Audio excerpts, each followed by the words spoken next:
What is going on, everybody? Ryan Leary, William Tinkup here with another episode of The Barf. This is a look back at the week that was, so you can be prepared for the week that is. Mr. William Tinkup, how are you today? Ryan, you know how people say new year, new me? I've given that considerable thought, and it's New year, it's going old to be you? new year, old me. But the only change is I sometimes will say two phrases. I'll sometimes say, at my age, I won't do blah, blah, blah, blah, blah. Or at my stage in my career, I won't do blah, blah, blah, blah, blah. I'm going to stop saying that shit. That's good. I'm just going to say no. So when somebody asks me, hey, William, can you? Normally, if it's something I don't want to do, I'm like, at this stage of my career, it's kind of a little bit beneath me. I'm just not going to do it. Just not going to do it. I'm just not going to preface it anymore. Yeah. Like, what? No. I'm not doing resolutions this year. I stopped with the resolution game. Yeah. Mine were the same year in, year out. Happy family, health, all that crap. I'm lose weight, stop drinking. Yeah, I'm going more into the goal, right? Like, what's my goal, and then what are my small steps to break that down and achieve, and I'll probably still not get there, but it's a different approach, and we'll see how it is. But they're achievable. I think the people that do it really well is they don't look too far out. They're like, what I really want to accomplish in Q1 is I really want to be able to do blah, blah, blah. And it's like, I'm going to dedicate 1 hour a day to doing this so they reach it. And then there's a sense of accomplishment. And then they just set a new goal. Yeah. Well, you know what I want to achieve in Q1? Do tell. A Super Bowl win for your Philadelphia Eagles. Hey, you know what? It's better. I'm one of these people. I know that the Redskins and the Eagles and the Giants are hated. Mm-hmm. We've not been relevant in so long. Yeah. I'd rather the Eagles win than some other conference. I'd rather our conference have more Super Bowl trophies. Yeah. Well, you know what is relevant? One of these. I mean, should we just play the whole thing? Yeah, Super Bowl coming to Philly, baby. Play what you got a wild card game first. Just play that game. I know. It blows my mind. This whole playoff system. 14 wins and you're a wild card. Dude, but then there's insane. 8-win teams who win the conference. They're going to redo that in the college football. Went to a 12-team playoff, and they gave buys to 4 conference champions. Yeah, and everyone's up in arms, and so they're going to change it to basically there's 12 teams, the top 12, and the top 4 they get buys. Yeah, and so it could be 3 Big Ten teams or SEC teams. Yeah, doesn't matter if you won your conference or not. It's who's the top 4 teams, and that's it. And so that's how it should be in the NFL as well. It's like, hey, listen, you won your division, fantastic, right? First of all, that's a good thing, and I think I sent you a note on this. Somebody sent it to me, but our division, we haven't had the conference the same conference champion two times like in a 20 row. Years or something. 21 years. Yeah, that's crazy. I never realized that. I'm thinking it was a rotation between the Eagles, the Giants, and us. Yeah. I don't think the Redskins were ever in that mix. I would have to go back and look at the years, but I don't think they were ever in that mix with Snyder being there. But you know what? Good luck. First of all, you got Green Bay. Good luck. I mean, beat that team, and then whatever's next. I mean, y'all have a balanced team. You got a good offense. You got a good thinking defense. It's Green Bay, then it's Tampa. Oh, that'd be and then good. we'll see from there. Yeah, those are winnable games for y'all. Yeah, I mean, I don't want to this is the year. This is it. Well, I love Philadelphia-ish for the Alabama players that y'all have recruited. Yeah. So so you've adopted our team. That's it's one of those deals. If the Cowboys that have been relevant 30 years, if the Cowboys get good, then we'll have different discussions. Yeah. See, however. You are never going to find any fan in Philadelphia that says, well, Eagles suck this year, so I'm going to support those Dallas Cowboys. I know. No, I doesn't know. happen. Because Dallas is a bandwagoner city. This is how it's always been. Yeah, no, see, even sports talk radio, and then we'll get into the barf, but with sports talk radio here in Philly, if you're in the Philly area, right, drop some comments in there somewhere, because you'll get this.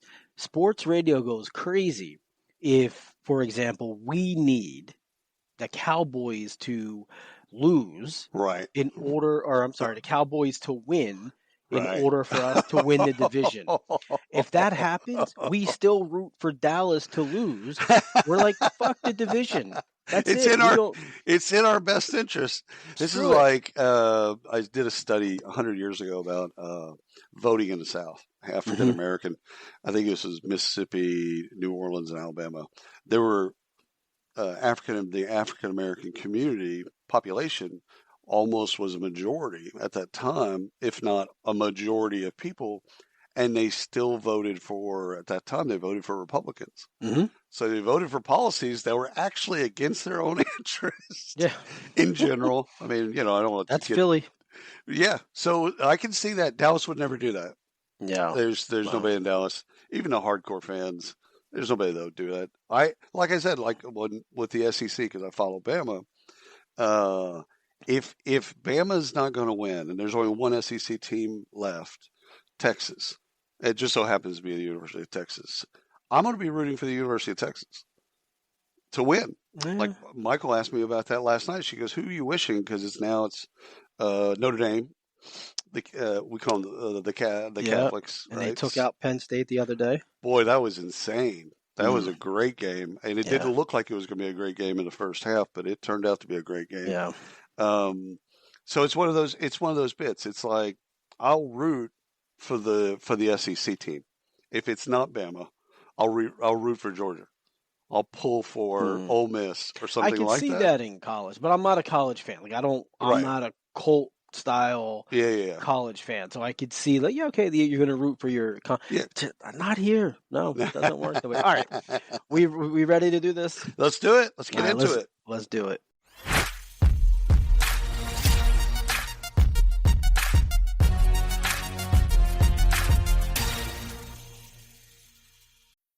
Welcome to Sephora. I'm looking for a perfume that's not too perfumey.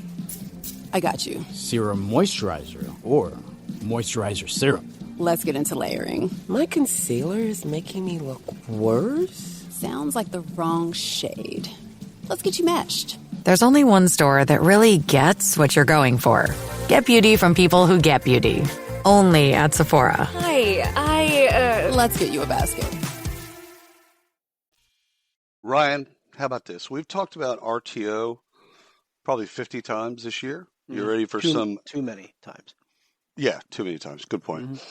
We should have a limit on things where we just say, okay, we've hit that. Ageism. Yeah, we've talked about that enough. Good. Let's just talk about that in a couple of years. Anyhow, we've talked about RTO, and I found this story, and it's a way that companies are kind of combating RTO in a good way. Or I'll let you decide that. All right, here's the deal. Some companies are incorporating in-office speakeasies to lure employees back to the office, providing a private and relaxed environment for meetings and socializing.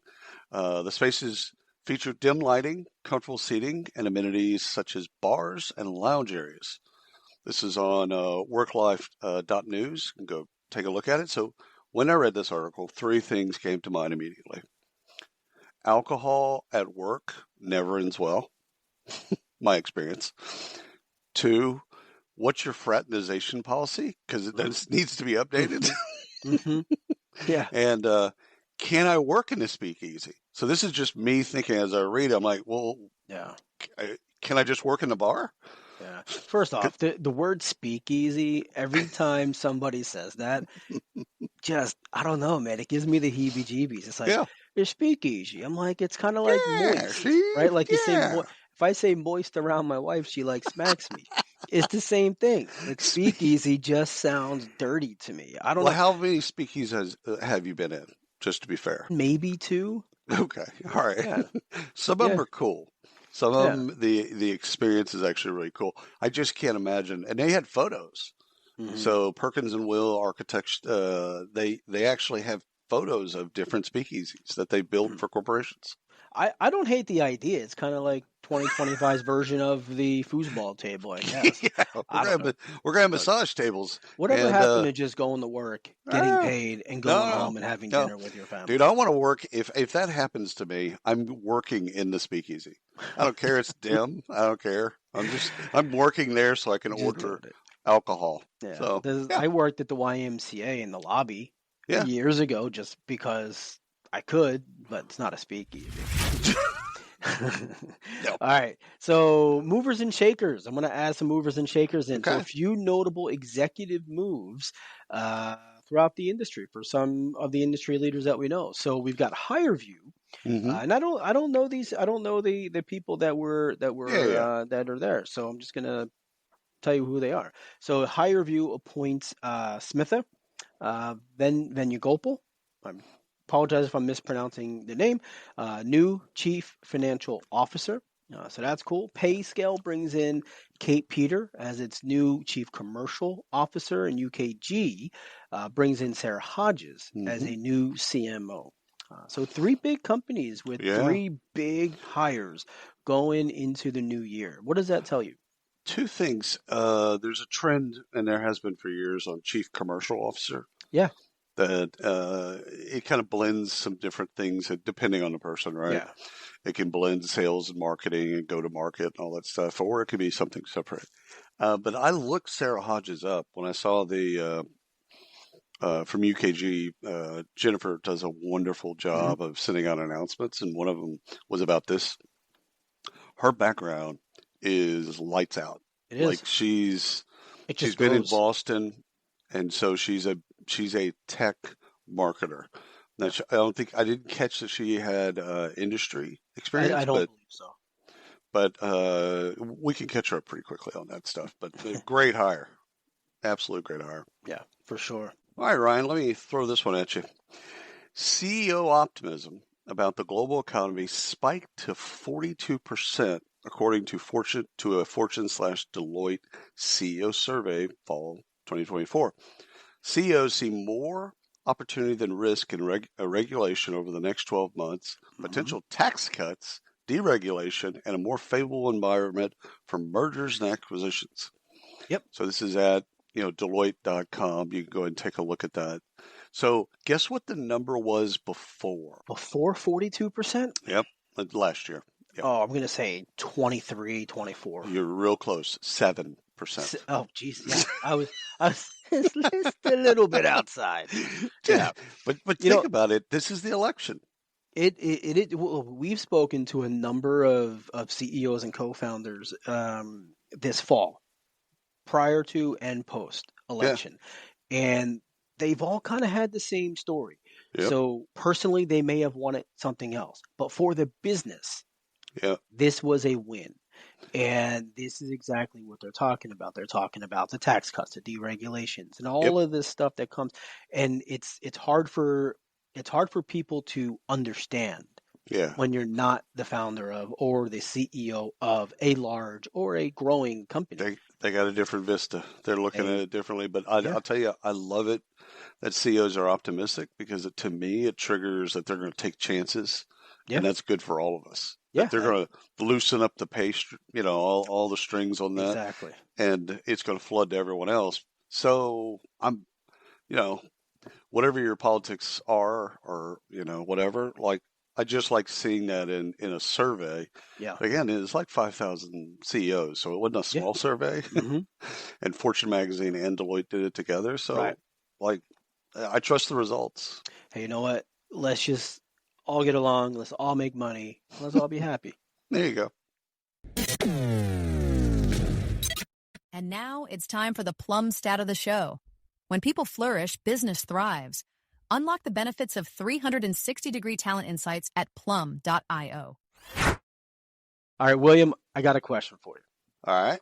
According to Plum's research, 47% of employees have left the company due to the lack of career development opportunities. What are your thoughts? That number is just going to climb. Climb.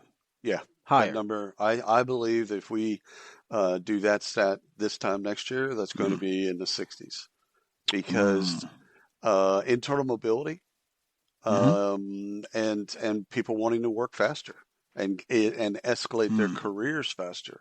So companies, to combat that, obviously, companies just have to get great at internal mobility and understanding, both with training, skills development, and all those things that we talk about all the time.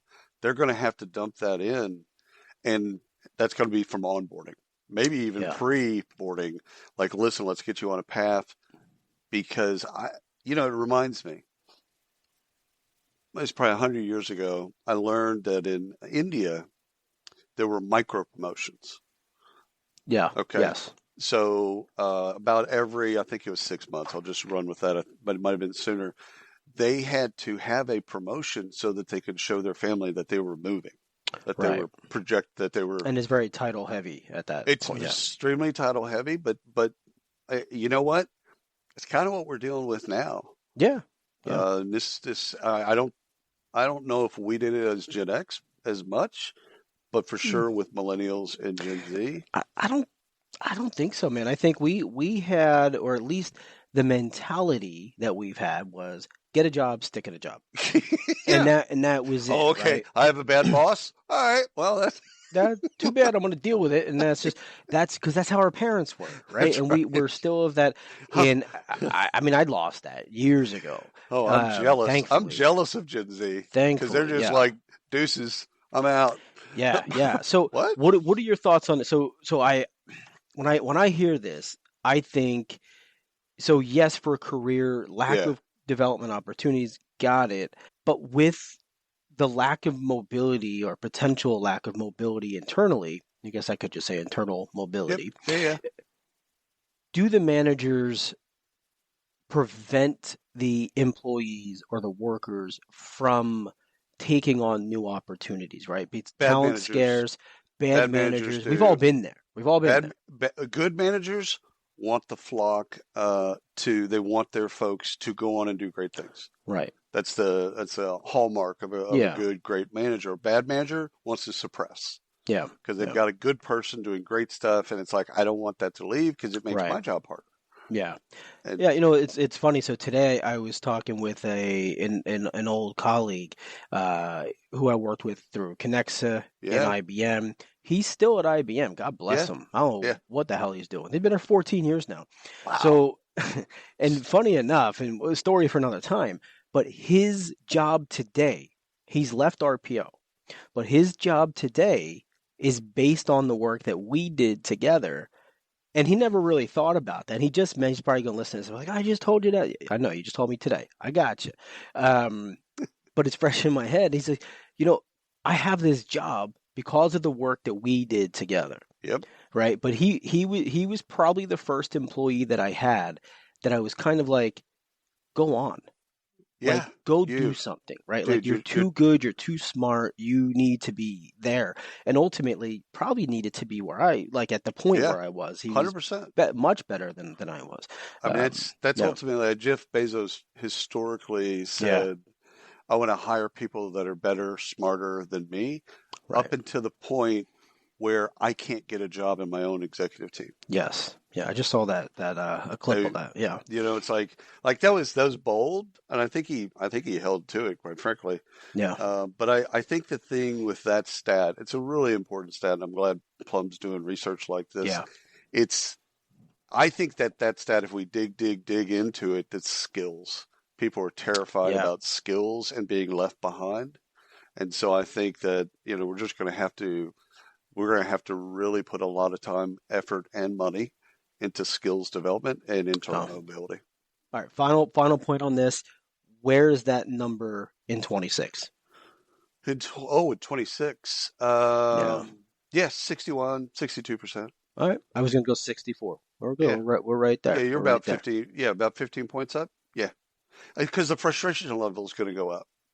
If people aren't doing it, that's basically a frustration meter. So I think it's worse before it gets better. And there you go. The plum stat of the show. All right. California eliminates degree requirements for 30,000 state jobs. This is, I think, pretty big news, right? California is once again setting precedent for something, right? And I think this is pretty big. They are one of the most progressive states in America. They've dropped degree requirements for 30,000 positions. This moves them into more focusing on more skills and experience and competencies over what school I went to and can I do the job because I went to a school. But a few things stand out. I want to get your hot take on this as well. But a few things here stand out for me. This opens a door for non-traditional educational backgrounds and diversity. Yep. Right. So as we see a lot of corporations and institutions, and I think was it in Boise or I forget where, across the entire state they removed the diversity admissions and all of this stuff just recently. I think this is one of the things that California will show. Guys, look, this is how you become a more diverse pool of talent. You just open it up. You don't have to do anything special. And let people compete. And let people compete. And this is driven, obviously, because, one, people need to work. There are people that are out of jobs in California, and California itself has a talent shortage. So, you got to kind of think, okay, feels like common sense. Yeah. We have a talent shortage. We have people that need to work. Let's put the skill where the job is instead of the for degree. people that don't have degrees or don't have a traditional degree. I like the way you phrase that. They don't have a traditional degree. They scan the job description and it says, mandatory BA or BS, whatever. They just go to the next thing. They just, so California has they banned the box. So they're also, I'd say felon friendly. That's I think people know what I mean by that. So they're trying to open up that aperture, and at the same time, California is terrified of what Trump's team's going to do with immigration. Right. Because if it's a closed border, as some have thought, like they will be affected greatly. Yes, but I've also heard that there's ways around that for migrant food workers and stuff like that. So I don't know, but I know that they're scared. Yeah. Now, what I do want to see, and I'm pretty sure this will happen because California just kind of leads in this area. Yeah. As they're bringing in these new, one, I want to see how many people are hired with non-degreed professionals. How many of those 30,000 are actually filled with those people, and it's not just a thing they're saying, right, to make news. But what are they going to provide in terms of training? What are they going to provide in terms of upskilling to move them through and not just say, come fill this seat today, but how are you going to be with us in 10 years? Which is ultimately what I think they want and certainly need. Wish you could become a morning person? You know the type, up before the sun, early morning runs, first one to the office with donuts and a smile. How do they do it? Easy. With the new Galaxy Watch 8, sleep tracking and personalized insights from Samsung Health help you improve so you can wake up to a whole new you. One who, dare I say it, skips the snooze? It's possible. Train your sleep with Galaxy Watch 8. Learn more at Samsung.com. Requires compatible Samsung Galaxy phone, Samsung Health app, and Samsung account. When your investors, customers, and workers demand more from your business, make it happen with SAP. The AI-powered capabilities of SAP can help you streamline costs, connect with new suppliers, and manage payroll, even when your business is being pulled in different directions. To deliver a quality product at a fair price while paying your people what they're worth too, so your business can stay unfazed. Learn more at sap.com/uncertainty. Young bankers on Wall Street are increasingly and openly using stimulants like Adderall, Vyvanse, and energy drinks to cope with the long work hours and high-pressure environments. I thought that was always a thing. Yeah, I know. Bankers describe seeing peers snort lines of crushed Adderall in the office or take shots of energy drinks. These drugs are seen as performance enhancers, but they come with some significant health risks, obviously, including addiction and potential heart problems. Okay. So this is in the Wall Street Journal. That's why it caught my eye, because there's been several movies about this bit, but they don't mention cocaine. And that was the weird part for me, because so 1980. I'm like, oh, well, not really. This is, but I'm reading it. I'm like, well, aren't we going to mention meth or coke? Are we going to get to the other stuff? This is all legal. You were taking this personally. I did. They don't mention cocaine. Weird. And second note for the audience is, if you've crushed Adderall and snorted it, you have a coke dealer on speed text. You just can't get from one place to the other. Did you say speed text? Oh, yeah. No, yeah, you know the favorites? Yeah, I know. Yeah. Your coke dealers. Your coke dealers speed text before. Your coke dealer is on speed text. It's I've heard speed dial. Well, see, on my phone, different from most people's phone, is I only have 7 people favorited. Optimize your business with a Workforce AI Edge powered by Vizier. Make smarter decisions and achieve better outcomes with real-time AI insights delivered to every people leader. Explore more at VISIER.com. Am I one of those people? Everybody else is just they're in there-ish. Yeah. But no, there's only 7. That's, for me, that's speed dial. So, got it. So here's the deal. If you're crushing Adderall and snorting it at your desk. Let's just say you got a problem. Yeah, good point. Newsflash, you have a problem. Yeah, there's a solution for that. All right, you've heard of Klarna, right? I have. Okay, so Klarna, for those who don't know, they are the Swedish company, but they provide payment solutions online for shoppers, merchants alike. So if you're shopping, you'll see pay with Klarna, that type of thing. Their CEO has publicly said in a TechCrunch, I believe it was a TechCrunch interview, that AI, they have stopped hiring because of AI. So this was interesting, which I think we all know is happening. Right. But he actually came out and said, no, of course, I don't need to hire 50 people to do this job. I can do it here. Not that he's not hiring other people. So the rub on this article was, he says, or the interview, he says, we're not hiring because of AI, but they still have thousands of jobs opened. Right. Or hundreds or something, whatever it was. They have a ton of jobs that are open. And so they were questioning him on that. And essentially what they broke it down was, look, we're not getting rid of humans. The humans will work alongside the AI, but we are bringing AI and replacing humans in data analysis, customer support, fraud detection, personalization, recommendation engines and stuff like that, and then ops, back office stuff. And so, he said what we're all thinking. Yeah, unpopular maybe, but it's true and it's happening. So it's, there are people affected. I get that, so I'm sensitive to that.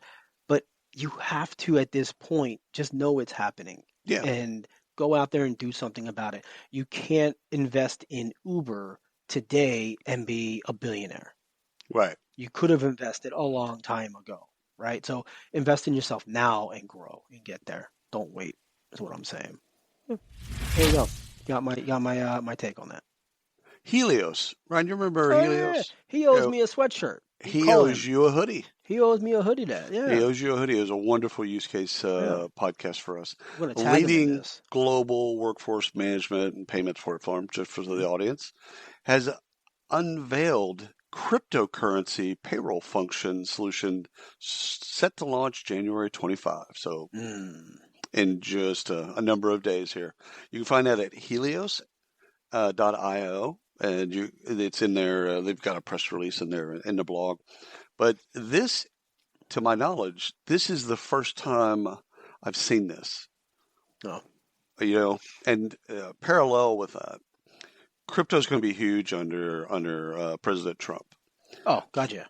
Because, for all the audience, it was the last time during his first term, but also Don Jr. and his dad own a crypto company. So, I'm not saying there's going to be a conflict of interest. I'm not saying I'm not saying that. However, they're both very excited about crypto, and so it's going to open up all kinds of stuff. you might be able to pay your taxes with crypto. I mean, it might get to that point. So I'm excited to see how it plays out. I'm happy for Helios.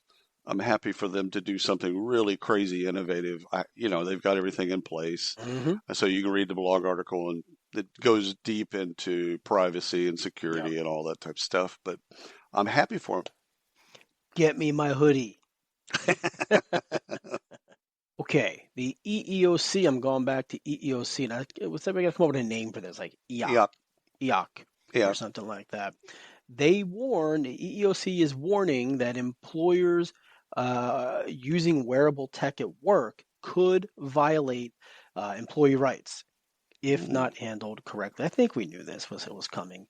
We may have talked about something like this in the past, but this is about data collection. The rub here is that organizations are starting to cross the line, and they're not staying compliant with privacy laws. So think health information, think physical activity levels, location data, biometric data, like heart and sleep patterns, things like that. And so they're using this data. Some employers have been found to use this data to assess performance, promotions, and hiring. Right. So do I really want my executives who have really poor heart rates or really poor sleep patterns, or they're in shady parts of town, or they live in a shady part of town? So this is real. And it's happening, and the EEOC is monitoring this, and I think they've smacked a few employers for this, but now they're officially cautioning it, and saying there is compliance around this, and you need to understand it. I think the thing for me is it comes down to consent. If you're just monitoring, and I don't know that you're monitoring, then that's a fail. If I know, like you've given me a Fitbit, a corporate Fitbit, then and the data is going to be sucked up and analyzed and all that type of stuff, and I'm okay with it. Again, you can't. Well, the monitoring is fine. Yeah, it's what they do with the data. What are you doing with the data? You can't run a performance review on me because I live in, a lower middle class area as opposed to evidently you can. Well, you can, yeah. I mean, we have biases about that stuff anyhow. There's some of it we just see in sourcing and recruiting. Yeah, we don't see it in as their employees. But just 2 notes for those that are listening. Never masturbate with a Fitbit on. Just FYI, just life advice. And also, never masturbate at the hospital if you're hooked up and you've got all the little things on there, because it'll code the nurses. Yeah, I'm not sure. I'm just saying, for the younger people that are out there that maybe they haven't read these articles. I'm not sure I know where to go with that one. Maybe edits? I don't know. There we go. We'll just go to the next story. How about that? Cast members are stripped of fundamental rights, gagging them, or speaking out, denied legal recourse, paid virtually nothing. Are we talking about Disney cast members or like prevented actors? From working elsewhere? Reality TV contestants have now been reclassified as employees by the NLRB. They weren't employees before? They were not employees. They were not, and they could do anything. Basically, they could make them sign any contract that they want with the hope that they'd get famous, all that stuff. Sure. So this is on Fast Company. Take a look at it, because it is a fascinating article. But for me, the first thing is how fast do you spell union? So there's that. They've been doing reality TV for about 30 years, and so this has been about 30 years in the making. Hollywood is moved to reality TV because of the writer's strike, right? And they're super easy to create because they're cheap. Yeah. And so this reclassification makes sense. Now they have rights. I wonder how it's going to impact programming, because reality TV shows cheap to make. I don't think it's going to affect anything. They're just going to sell higher rated advertising, and they're going to find. Could be. No, let's just say it'll affect programming, the fact that they're not just going to put all crap on there. Right. They're going to find higher level, really good quality reality TV. Which helps all of us, right? Yeah. Well, if you watch Kardashian, sure.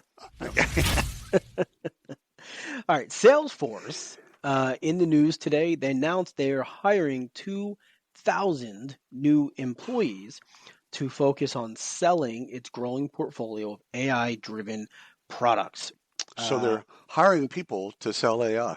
Yeah. Whoa. So news at 11. Yeah, AI, which we already know is no longer nice to have. It is a must-have, right? Like we've passed the point of like, oh, what is this cool little thing? Like, no, it's a must-have, right? We know that. It's become a core part of how businesses operate and scale, right? So Salesforce knows this.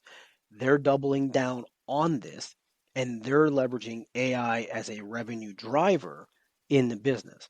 So whereas some companies are reducing headcount, which I'm sure they will as well, and they have, because I think they've cut to focus on this, they're rehiring based on skill sets people who understand AI, how to use it in business and grow and sell. And use it in the Salesforce ecosystem. Exactly. So they've made a lot of investments in AI, and I don't bet against Mark Benioff, and I don't bet against Salesforce. They've done too many things right over the years. Just bet with them. Yeah, and it's a big bet, but it's no-brainer. It's a good for them. Here. All right, Ryan. Last of the B's of the news. Netflix has changed its parental leave policy, moving from an unlimited time off to more of a structured approach. This has caused quite the controversy. So the new policy, salaried employees receive 26 weeks of paid leave, and hourly workers receive 12 weeks. Employees are generally advised to take up to 6 months, with any additional time requiring some manager approval. So that's the new policy. The old policy, Netflix's original policy, offered unlimited parental leave for up to a year. It didn't delineate between salary or hourly, and it didn't have managerial approval. You could take as much as you need up to a year, and you stayed in communication with everybody and all that stuff. But so this is a huge change, not a little bitty change, it's massive. So, I don't mind the policy. First of all, I don't mind a structured parental leave policy. That is no issues for me. I just wish they would have done it transitions. If we're going from unlimited up to a year, maybe over 2 or 3 years, say, hey, this is the plan. This is what we're doing. And, that was cool when we were a startup, and it was great, but we need to have more stability, blah, blah, blah, blah, blah. You can justify it in a number of ways, but I just wish they would have done it over a couple of years rather than, Jan 1, there it is. And it's an immediate change? Yep. Well, I mean, look, that's a pretty big change for sure. I mean, I got nothing else to say about that. There you go. It is a big change. All right. I've got some acquisitions for us. You want to kick off acquisitions? I'll kick it off. Let's do it. Let me kick it off? Bring it. I'll kick it off. All right. TeamViewer is going to acquire 1E for a whopping $720 million. So big. That's a big take. Yeah. I've got a couple of thoughts here. For whatever reason, I think it's because I read about 1E earlier in the year. So when I saw this, I was like, oh, this is really interesting. So got a few thoughts. One is I love what 1E does. And so what 1E does is it's an automation company. And so it automates within business process. So it has the ability to understand problems before they become problems. So think of like IT slowdowns, my email's not working, or something that's being downloaded has a virus or some malware attached to it, rather than 4,000 people at the company putting tickets in and having to wait 72 hours to get the response. Right. This predicts it, this sees it, and it fixes it, and it can push out firmware updates, etc., and a whole bunch of other stuff that it does prior to the problem becoming a problem. So, two, the companies have very little overlap in customers. I can sell to each other's customers forever. Exactly. So they have, and the reason that is because TeamViewer is on the opposite end of the spectrum. Yep. So they're focused on remote access. Right. So their remote access, 1E is automation. So it moves TeamViewer into something that's a little bit, 2025, And gets vice them versa. into, yeah, exactly. And they have a lot. So I think the numbers was like 2 years or something before they'll, and they'll see the return on everything here. However, congrats, 720. That's a big get. So don't hate that at all. Huge fan of TeamViewer, as they are the shirt sponsor for Manchester United. So I've been familiar with their brand since 20. We I think. all know them from somewhere. Oh yeah, that's where I know them, and so I'm happy for every time I hear their name. There you go. All right, so I'm gonna do two of them really quickly. ProProfs, a provider of employee learning and development solutions, acquired PeopleGoal, a performance management software company. So this is at citybiz.co.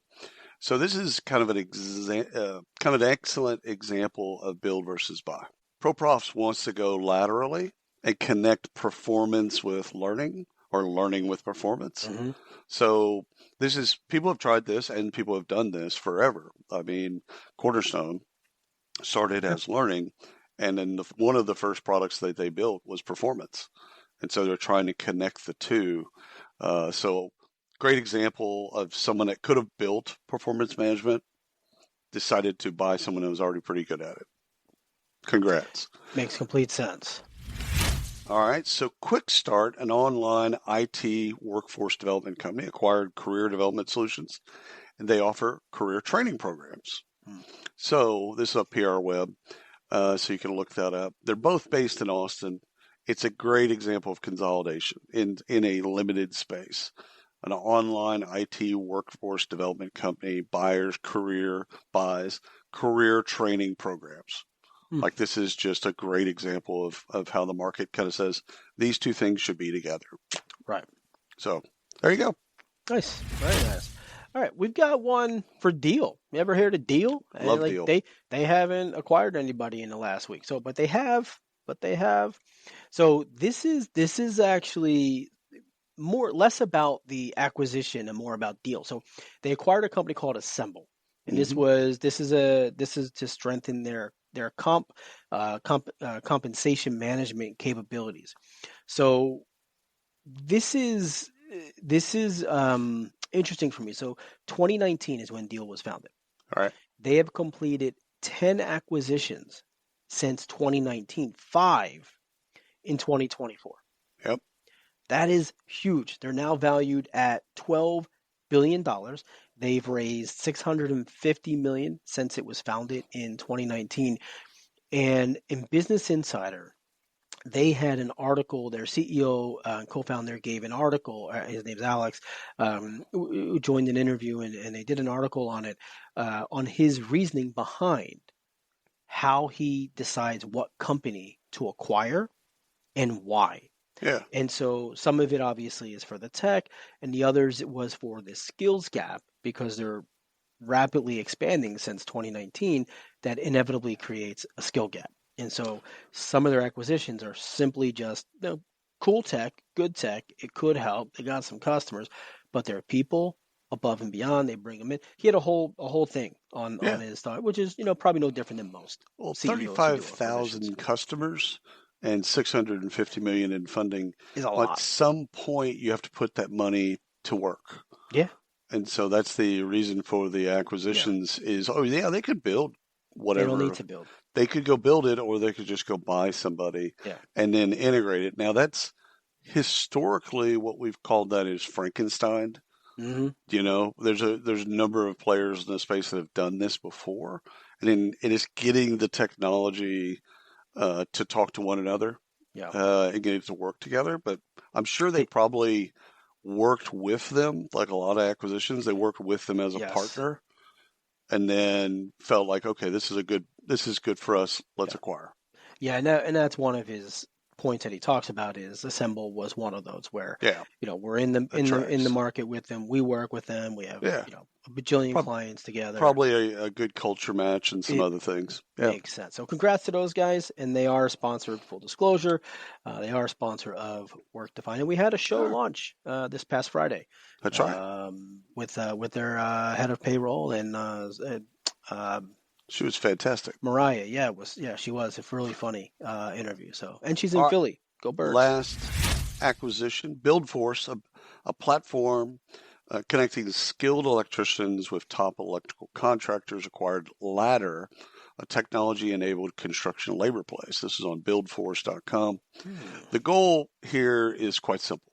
It's to become the default hiring platform for the construction industry. So you can literally see exactly what they're trying to do with both companies, is to be that place where if you're in the construction industry and you need an electrician, and it wouldn't shock me if they add plumbing and add other types of things to that, but they want people to be able to go to one place to be able to find those folks. So great acquisition. All right. Let's move on to research. So I've got one from Gallup today.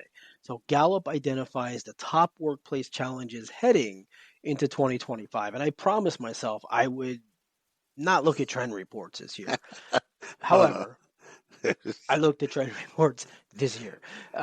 So research it's actually it's Gallup, right? So it's well done, and it's actually pretty good. So the research highlights the critical need for organizations to address engagement, employee engagement, burnout, hybrid work challenges, so on and so forth. So productivity, retention, well-being, all of that.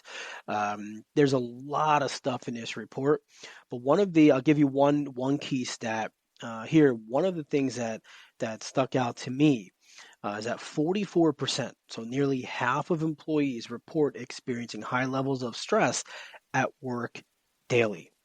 And so I don't know that was surprising to me. I actually would think it was maybe higher. So it's not surprising to me, but I don't know what companies are doing to mitigate that.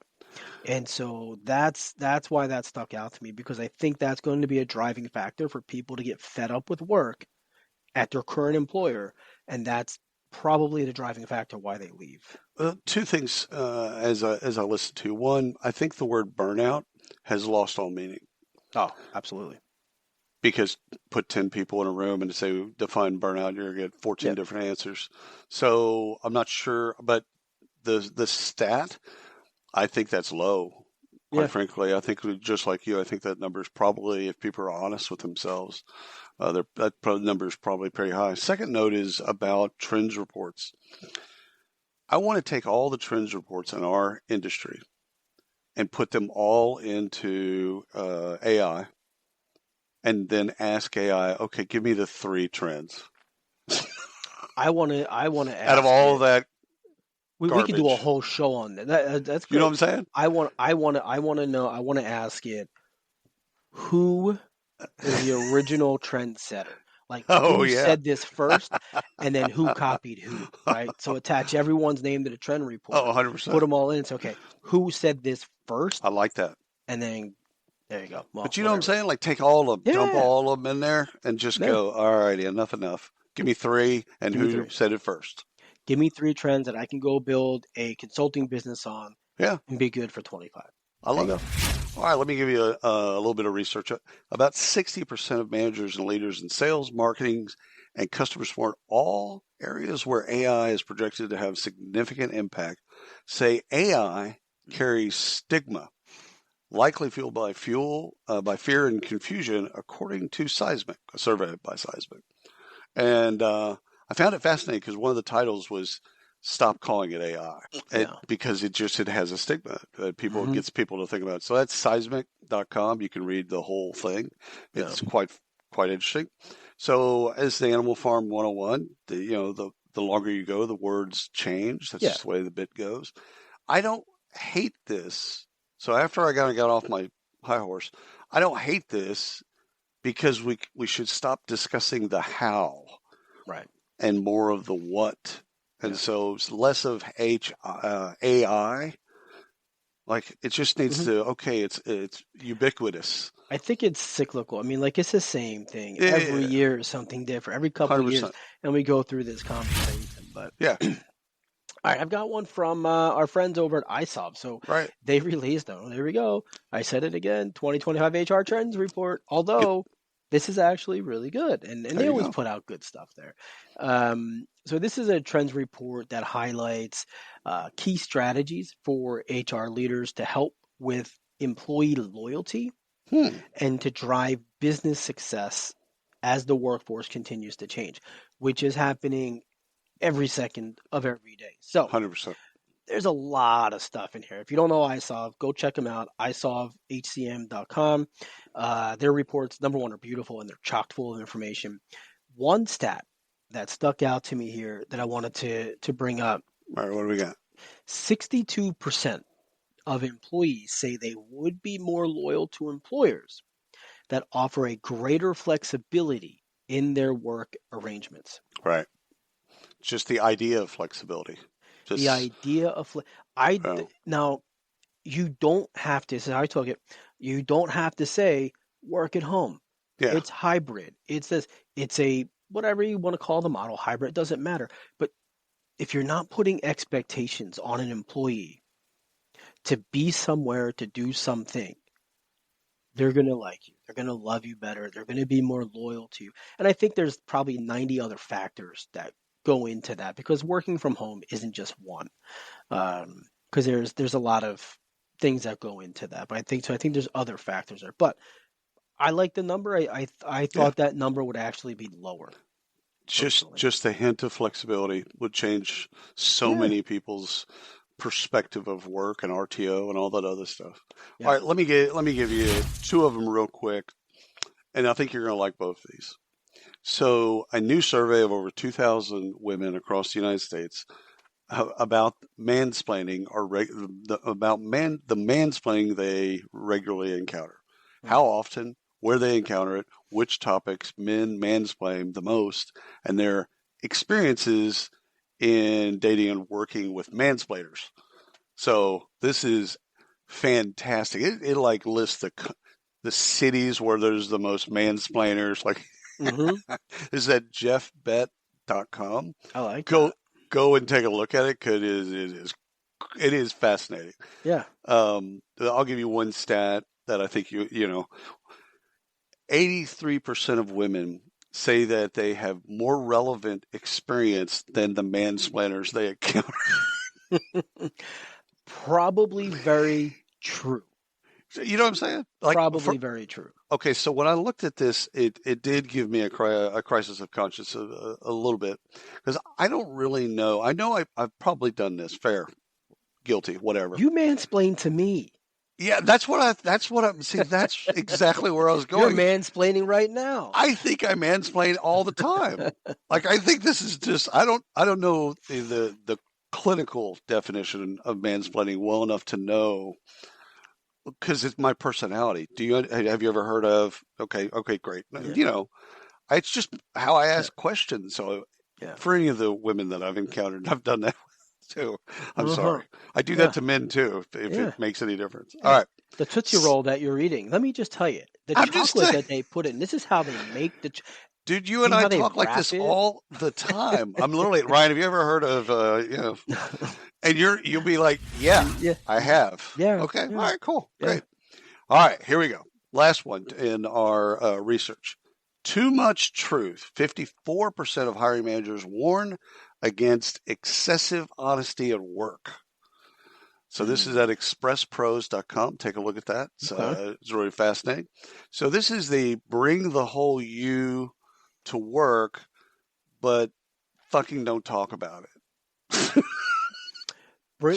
I don't hate that. Like bring yourself. Bring yourself. But just shut the fuck up and don't tell me about it. That's exactly what this says. That's it. Yeah. Finally, a survey that says what we've all been thinking. Just do your job. Yeah. That's actually, I'm going to go read this one, because I kind of feel like people. Okay, bring your whole self to work, because we hired you. Yeah. We want that. We want what we hired. However, don't tell me you're thinking about putting a knife in someone's back when you drive home. Just come to work and do your job with the creativity that we hired you for. Just do your job. Because all of that fuels your creativity, right? It all fuels it. Coaches, I just don't want to. Belichick and Saban had the exact same phrase: "Do your job." Do your job. Do your job. That's it. That is it. All right, William. I've got some funding, some money, some dollar bills. Databricks. You ever hear of Databricks? I have. All right. Yes. Databricks raises $10 billion with a B. $10 billion in a Series J funding, valuing the company at a measly $62 billion. 6x. That is crazy. That is insane. So for those who don't know Databricks, this actually ties into a conversation I was having with one of my daughters earlier this week, actually. So Databricks gives companies the tools to organize massive amounts. We're talking like petabytes amounts of data and use AI to make smarter decisions. So I was explaining something very similar to this the other day to one of my girls. I was mansplaining Google Photos. Right. And like, why can't you find the photo? Like, just go in there and search for my face, like, and so I just said, like, look at your phone. You have 2,000 photos and videos on your phone. How do you find a photo of a friend or a specific moment? How does Google know this and that, right? How do you organize this, right? So for the audience's edification here, that's a few gigabytes. Couple hundred, maybe a couple thousand, whatever, right? Like, it's nothing. We're talking about petabytes. So single petabyte is equivalent to the amount of data a company like Netflix streams in one day. So real quick, I want to run through. I know we got to get to the next one. 1 petabyte can hold about 500 billion pages of text, 13.3 years of HD video, assuming 1 gigabyte per video, and 250,000 HD movies at 4 gigs per movie. Anyhow, all this is what this means for HR teams is like figuring out why employees leave, predicting who might quit next, creating plans to keep your people longer, all of that stuff. This is what they do for us in HR and for talent. So I love it. And that's a hell of a lot of money. So 10 bills. Go use it. All right. Twill, a talent platform that predicts companies with vetted tech professionals through peer recommendation, raised $1.4 million. This is on Business Wire. Now, this is my own bias, but hiring via recommendations are tricky because it's been my experience that A talent recommends A talent, B talent recommends C and D talent.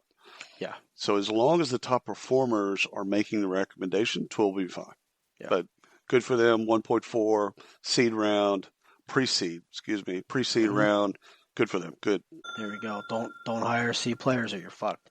All right. HSBC invest in TechWolf to show its commitment to skills intelligence. So we reported on in their previous round back in June for $43 million. I think we're going to see more of these investments because it aligns larger organizations that can fund this type of work. So we're talking like work software and work programs. But I don't think this one's just about the investment. This gives them meaning HSBC. This gives them the tools to map out, to measure, leverage all their workforce capabilities globally across the enterprise. So yes, they invest. Yes, they're doing their thing. But this is one of those selfish plays. They are going to benefit from this long term for themselves. So love it. I like what they're doing. Love TechWolf. Salt AI, pioneer in AI workflow orchestration. Today announced it has raised $3 million and appointed a technology veteran, Aber Whitcomb, as the CEO. So the money comes with a CEO change. So it's probably bouncing a founder to a different role, etc. So as you look at Salt AI, think of it's walled off, and it's orchestration of different AI workflows. And so it's taking one workflow from over here, put it over here, and again, it's we're going to see more of these like ServiceNow. We're going to see more of these workflow assistants that are AI based. Nice. So I love their name and the movie. So if you're not out to there, be confused with Salt Labs, different company. Different. This is Salt AI. But congratulations on the $3 million raise. There we go. All right, I've got one more. Rapid Canvas raises $16 million in funding to enhance its no-code AI platform. I love this play. HR is strapped for cash, right? They're drowning in data, but they're strapped for cash. So they have all this great data. They have all these great people, ideas. They don't know what they can't. They know what they want to do, but they can't do anything with it. So this allows them to go in, no code, and build what they need and what they want. So think dashboards and things like that. But think turnover predictions, workforce demand, talent intelligence. They now have the option and can. This is what they do. This is what they bring to the table. So they'll be able to build dashboards to help predict all of that and push them along and save them some pain. I love it. Last funding for the day, Tenor announces a $5.4 million seed funding to scale AI for leadership development. This is on Global Newswire, so you can go read a little bit more about it. I like this because my hope is whatever you do for AI for leadership development, that it eventually permeates the rest of the organization. Right. This is typical of a lot of things. They start with high performers and executives, and all of a sudden see middle managers in front of all the employees, etc. So good for them. Doesn't really matter to me where you start. I'm glad that they started somewhere, and I hope it proliferates the organization. And that's it, Ryan. And that's it. We're done. We did everything we needed to do today. So thank you all for listening. Thank you all for watching. William, have a wonderful Sunday evening watching the Cowboys get slaughtered. Just saying. 100%. You know. Dude, we're looking at the draft picks. That's the key. Draft picks. Yeah. You'll be picking. You'll have good draft picks for the next 10 years with you. 100%. So anyhow, thank you all for listening. Subscribe, like, love us. Give us a rating if you could, and we'll see you next time.